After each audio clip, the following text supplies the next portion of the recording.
We're in downtown San Bernardino, and we're going to take a look at San Bernardino's past because we're at the headquarters for the San Bernardino Historical and Pioneer Society, right? That's right. And I'm here with Steve. Steve, tell us a little bit about this place. Well, the Pioneer Society started in San Bernardino in 1888 by a bunch of old men that all came to California before 1851. That was the rules to get in their little club, the Pioneer Society. And you can understand why that didn't last too long. You know, the members started dying and nobody else was there to take their place. So they opened it up to a lot more people. And then in the 1970s, it became the Historical and Pioneer Society. But it's all the same thing. We preserve the history of the city. Okay. I'm looking at all the walls here, and I see pictures, I see maps, I see some artifacts in the corner. What's the primary purpose for this room right here? This room is the meeting hall. We have a program every month with some aspect about San Bernardino history. San Bernardino, or the related area history. Okay. And it's a great program. It's free. It's at 7 p.m. on the first Thursday of every month. And it's an open invitation to anyone around, huh? Yes. Wow. Yeah, and then we got all this other stuff to see. The pioneers, the Native Americans, the Mormons, you name it. It's all here. I'm going to just kind of do a tour, a self-guided tour here with you. What are the bottles and the silver up here? Well, the silver was presented to a man named Swing, who started, one of the ones that started the National Orange Show. You've heard of that? Yes. And we're coming up on the 100th anniversary of that. It started in 1911 in San Bernardino. That was a presentation to him. How did the name San Bernardino come about? Father Dumetz, it was a priest from San Gabriel, came out here in order to form a small mission or a chapel. He arrived here on May 20th, 1810, which was the feast day of Saint Bernardino de Siena. So he named this whole valley San Bernardino. What is this doll and some of the picture? Look at Chinatown. San Bernardino had a Chinatown? Yeah. Well, that was, you know, the first thing I said when I came here was, what is this thing doing in the San Bernardino Historical Society?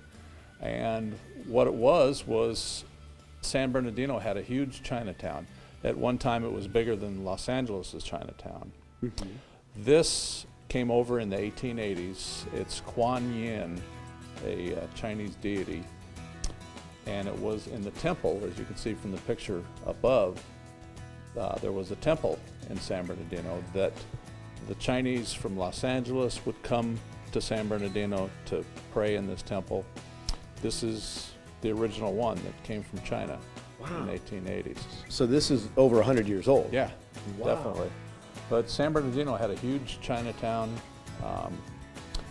Again, mostly the railroad workers formed this Chinatown. And we weren't very good to them. We made a move out of town, which was at 3rd and Arrowhead, which is almost in the center of town now. Wow. So, that's amazing. Well, let's. I see this big map right here, and I love looking at maps of past history because it's so telling, and it gives a great example of what you were talking about. Right. Well, this map was done in 1887, and it's a bird's eye view that I think was made without going up in the air. They did a map, they saw where everything was, and just imagine how it would look from there. All of these buildings that you see around the edges are gone. None of them exist anymore. All of this is the history of the San Bernardino Fire Department, which is near and dear to my heart and my partner Alan. We were both firemen. I've worked here with the city of San Bernardino. So it says, you know, it's a great thing for me. This is an actual alarm that would sound off when firefighters are called to rescue something? Right. Back in the days where they had alarm boxes around town, people would pull the little handle. It had a number on the box that would ring the bell a certain number, like 1, 2, and 3, and this would punch out the tape that would also show which number that box was. Then firemen would look on a chart and they would see where that location was. Really? Right. And these boxes were set up all around town? Yeah. Back in the 1880s, they were set up. It was before telephones. Yeah. And they were taken down in the 1970s, back when there was a lot of false alarms. They remained until 1970s? Well, the alarm boxes did, not the same alarm boxes. Oh, so, okay. yeah, they upgraded them and all that. What is this up here? What's this? This is called a pompier ladder that was originated with the French. Pompier is French for fireman. Huh. These ladders were used a lot back east, a little bit here. But what you would do, the fireman would raise this up and put this big hook on the windowsill up on the second story. Okay. He'd climb these little tiny rungs, which people were smaller back then, let me just say that. Climb these little tiny rungs, and then he'd get off, sit in that windowsill where he hooked this thing, and he'd raise the ladder up and hook it in the next windowsill and go up another floor. Wow. Yeah. I can't even imagine that. Yeah. I don't think these so-called rungs would hold 200 pounds now. Steve, what am I looking at here? This is a carved limestone horse trough that was used by this John McCall, for his blacksmith shop. He was a horseshoer, but a general blacksmith. It was around 3rd and D Street where his shop was. As you can see, it was February 22nd, 1878 was the date. Well, a little bit later that year, there were some disastrous fires in San Bernardino that burned down entire blocks. This started the San Bernardino Fire Department. And what about these things right here? This is an old-time water pump. A guy would get on each side and pump those handles, and they would pump water. You'll see a old fire hydrant.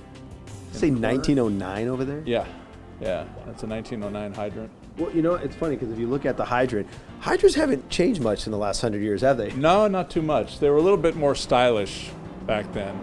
If you don't mind me asking, how do you afford to, I don't know, keep the lights on and you know, if you have to buy any of this stuff, and I don't know if you do, but how does that work? Right. We have a yearly membership that's $30 a year, and what you get from that is just a good warm feeling that you're helping out preserve history in San Bernardino. You can download a application on the website or also on the city's website. And again, that's sbhistoricalsociety.com. And that pays your enormous salary of Zero. Yeah. every year, huh? Yeah. I mean, if you don't mind me asking, Steve, you obviously have several chairs in here. There's that much interest in people coming out and learning about San Bernardino's history? Oh, definitely. The last meeting we had over 140 people here, and that was just to hear from a guy that owned San Bernardino's second old restaurant, The Mug. It's up in the north end of San Bernardino. Okay. And he talked about the business and everything else, and there were enough people here that remembered The Mug, and it's still open, and all wanted to hear about this guy. So now, if people want to find out who's speaking, you said the third Thursday of the month, or The first Thursday. first Thursday of every month? Right. Okay. They can go to our website, which is sbhistoricalsociety.com. Okay. All one word. They can check it out there, or they can also go to the City of San Bernardino's website and click on history, or look at the city calendar, and it's also on there. Okay. And you're not just limited to people here in San Bernardino, right? It's No. all the Inland Empire. Right. Anybody can come. It's free admission. We even have punch cookies afterwards. You can look at all this neat stuff, and it's a nice evening. Well, I thank you so much, Steve. This Well, has thank been, it's like taking a step back in time. I love it. Yeah.